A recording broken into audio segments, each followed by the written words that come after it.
राजा दशरथ के मन में अब एक ही इच्छा बची थी, राम का राज्याभिषेक। उन्हें युवराज का पद देना। अयोध्या लौटने के बाद से ही उन्होंने राम को राजकाज में शामिल करना शुरू कर दिया था। राम ये जिम्मेदारी अच्छी तरह निभा रहे थे। उनकी विनम्रता, विद्वत्ता और पराक्रम का लोहा सभी मानते थे। प्रजा उनको चाहती थी। दशरथ के लिए तो वह प्राणों से प्यारे थे ही। दरबार में राम का सम्मान निरंतर बढ़ रहा था।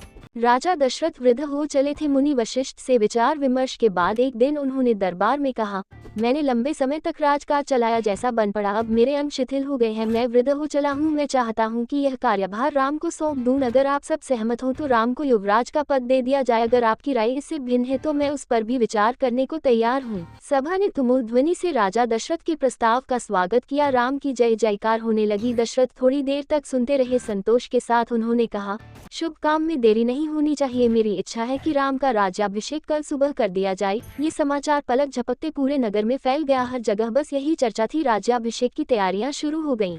भरत और शत्रुघ्न उस समय अयोध्या में नहीं थे। वह अपने नाना केकैराज के यहाँ गए हुए थे। भरत जब भी अयोध्या लौटने की बात करते, नाना उन्हें रोक लेते। भरत को अयोध्या की घटनाओं की सूचना नहीं थी। उन्हें अपने पिता के निर्णय के संबंध में नहीं पता था। ये जानकारी भी नहीं थी कि अगले दिन राम का राज्याभिषेक होने वाला है। केकई से एक दिन में भरत और शत्रुघ्न का आना संभव नहीं था। राजा दशरथ ने इस संबंध में राम से चर्चा की। कहा कि भरत यहाँ नहीं है, पर मैं चाहता हूँ कि राज्याभिषेक का कार्यक्रम न रोका जाए। उन्होंने राम से कहा, जनता ने तुम्हें अपना राजा चुना है। तुम राजधर्म का पालन करना, कुल की मर्यादा की रक्षा अब तुम्हारे हाथ में है। राज्याभिषेक की तैयारियां रानी कैकेयी की दासी ने भी देखी। मंत्रा ने शुरू में उसे इस चहल पहल का कारण समझ में नहीं आया। उसने इसे कोई अन्य अनुष्ठान समझा। इतनी रौनक, ऐसी सजावट, ऐसा कुछ उसने अन्य अनुष्ठानों में नहीं देखा था। उसे अचंभा हुआ। फिर उसने रानी कौशल्या की दासी से पूछा। उसे तब पता चला कि कल राम का राज्याभिषेक होने वाला है। यह उत्सव उसी के लिए है। मंत्रा जलभून गई। राम का राज्याभिषेक उसे षड्यंत्र लगा। कैकेयी के विरुद्ध। वह कैकेयी की दासी थी। बचपन से कैकेयी का हित उसके लिए सर्वोपरि था। मंत्रा उसे अपना हित मानती थी। वह कैकेयी की मुहलगी थी। रानी कैकेयी भी उसे बहुत मानती थी। क्रोध से आग बबूला मंत्रा रनिवास की ओर भागी। सीधे कैकेयी के कक्ष में वह हाँफ रही थी। क्रोध से चेहरा लाल था। भागने के कारण सांस उखड़ रही थी। उसने रानी कैकेयी को सोते हुए देखा। किसी तरह स्वयं को संभालते हुए मंत्रा ने कहा, अरे मेरी मूर्ख रानी, उठ, तेरे ऊपर भयानक विपदा आने वाली है। ये समय सोने का नहीं है, होश में आओ। विपत्ति का पहाड़ टूटे, इससे पहले जाग जाओ। रानी कैकेयी नींद से चौंक कर उठी। उन्हें मंत्रा की बात समझ में नहीं आई। बात क्या है? तुम इतना घबराई क्यों हो? सब कुशल तो है? उन्होंने पूछा। कैसा कुशल, कैसा मंगल? सब अमंगल होने वाला है। तुम्हारे सुखों का अंत। महाराज दशरथ ने कल राम का राज्याभिषेक करने का निर्णय लिया है। अब राम युवराज होंगे। ये तो बहुत शुभ समाचार है। कैकेयी ने प्रसन्नता से अपने गले का हार उतारकर मंत्रा को दे दिया। मैं बहुत प्रसन्न हूँ। राम युवराज पद के लिए हर तरह से योग्य हैं। रानी, तुम्हारी बुद्धि फिर गई है, मति मारी गई है। सवाल राम की योग्यता का नहीं है, राजा दशरथ के षड्यंत्र का है। तुम्हारे अधिकार छीनने का है। मंत्रा ने हार दूर फेंकते हुए कहा, ये षड्यंत्र नहीं तो और क्या है? कल सुबह राज्याभिषेक है। भरत को जानबूझकर ननिहाल भेज दिया, समारोह के लिए बुलाया तक नहीं। कैकेयी का स्वर उग्र हो गया। उन्होंने मंत्रा को डांटते हुए कहा, राम के प्रति मेरा अगाध स्नेह है। वह मुझे माँ के समान मानते हैं। तुझे इसमें षड्यंत्र दिखाई देता है? इसमें षड्यंत्र नहीं है। राम के बाद भरत ही राजा बनेंगे। राज सर्वदा ज्येष्ठ पुत्र को ही मिलता है।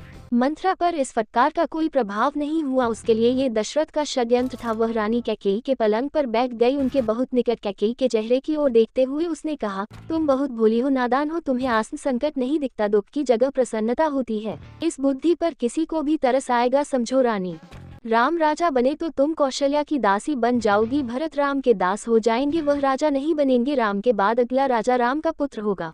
अनर्थ को अर्थ समझने की मूर्खता मत करो रानी। राम को राज मिला तो वे भरत को देश निकाला दे देंगे। वे भरत को दंड देंगे। इस तिरस्कार से भरत की रक्षा करो रानी।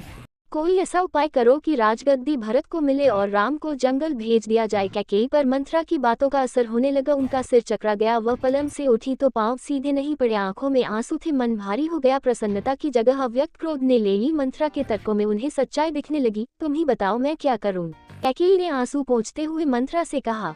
मंत्रा पलंग से उठी, कैकेयी के पास जाकर खड़ी हो गई। उसने कहा, याद करो रानी, महाराज दशरथ ने तुम्हें 2 वरदान दिए थे। दशरथ से अपना वचन पूरा करने को कहो। एक से भरत के लिए राजगद्दी मांग लो, दूसरे से राम को 14 वर्ष का वनवास। कैकेयी का चेहरा तमतमाया हुआ था। उन्हें मंत्रा की बात ठीक लगी। उनके मन में एक प्रश्न अब भी था, ये बात दशरथ से कैसे कहें? उन्हें रनिवास बुलवाएं या प्रतीक्षा करें? मंत्रा ने कैकेयी के मन की बात भांप ली। उसने कहा, तुम मैले कपड़े पहनकर कोप भवन चली जाओ। महाराज दशरथ आए तो उनकी ओर मत देखो, बात मत करो, तुम उनकी प्रिय रानी हो, तुम्हारा दुख देख नहीं पाएंगे। बस उसी समय तुम उन्हें पिछली बात याद दिलाना, दोनों वचन मान लेना, मैं ऐसा ही करूंगी। महाराज का षड्यंत्र सफल नहीं होने दूंगी। मंथरा का लक्ष्य पूरा हो गया था। चलते चलते उसने रानी कैकेयी से कहा, राम के लिए 14 वर्ष से कम वनवास मत मांगना। भरत इतने समय में राजकाज सभा लेंगे, जब तक राम लौटेंगे लोग उन्हें भूल चुके होंगे। अब जल्दी करो रानी, समय बहुत कम है। रानी कैकेयी कोप भवन चली गई। मंथरा रनिवास से निकल गई। दिन भर की गहमागहमी के बाद महाराज दशरथ को रानियों की याद आई। तुरंत रनिवास की ओर चल पड़े उन्हें शुभ समाचार देने। सबसे पहले वह कैकेयी के कक्ष की ओर मुड़े। कैकेयी वहां नहीं थी। प्रतिहारी से पूछा, पता चला कि वे कोप भवन में है। दशरथ को चिंता हुई, कैकेयी कोप भवन में, परंतु क्यों? क्या इसलिए कि उन्हें अब तक सूचना नहीं मिली? मैं उसे अवश्य मना लूंगा, दशरथ ने सोचा। दशरथ कोप भवन का दृश्य देखकर हैरान हो गए। उन्हें कुछ समझ में नहीं आया। कैकेयी जमीन पर लेटी हुई थी, बाल बिखरे हुए, गहने कक्ष में बिखरे हुए कपड़े मैले। तुम्हें क्या दुख है? क्या हुआ है तुम्हें? मुझे बताओ। अस्वस्थ हो? राजवैद्य को बुलाऊं? दशरथ ने कई सवाल पूछे, कोई उत्तर नहीं मिला। कैकेयी रोती रही। मेरी सबसे प्रिय रानी हो, मैं तुम्हें प्रसन्न देखना चाहता हूँ। तुम्हारी खुशी के लिए मैं कुछ भी कर सकता हूँ, कुछ भी धरती आसमान एक कर सकता हूँ। दशरथ ने कैकेयी को मनाने का बहुत प्रयास किया, उत्तर उन्हें फिर भी नहीं मिला। दशरथ भी भूमि पर बैठ गए, विनती करते रहे। हाँ, मैं बीमार हूँ, कैकेयी ने कहा। मैं अपनी बीमारी के संबंध में आपको बताऊंगी, लेकिन पहले आप एक वचन दें, मैं जो मांगूं उसे पूरा करेंगे। राजा ने तत्काल हामी भर दी। कहा, मैं राम की सौगंध खाकर कहता हूँ, तुम्हारी हर इच्छा पूरी करूंगा। महाराज दशरथ ने राम की सौगंध ली तो कैकेयी उठकर बैठ गई। आप मुझे वे दोनों वरदान दीजिए जिसका संकल्प आपने वर्षों पहले रणभूमि में लिया था। महाराज दशरथ ने हामी भरी। सुबह राज्याभिषेक भरत का हो, राम का नहीं, कैकेयी ने कहा। दशरथ भौचक रह गए, उन पर वज्रपात सा हुआ। थोड़ा रुककर कैकेयी बोली, राम को 14 वर्ष का वनवास हो। दशरथ का चेहरा सफेद पड़ गया, अवाक रह गए, सिर चकराने लगा, वे मूर्छित होकर गिर पड़े।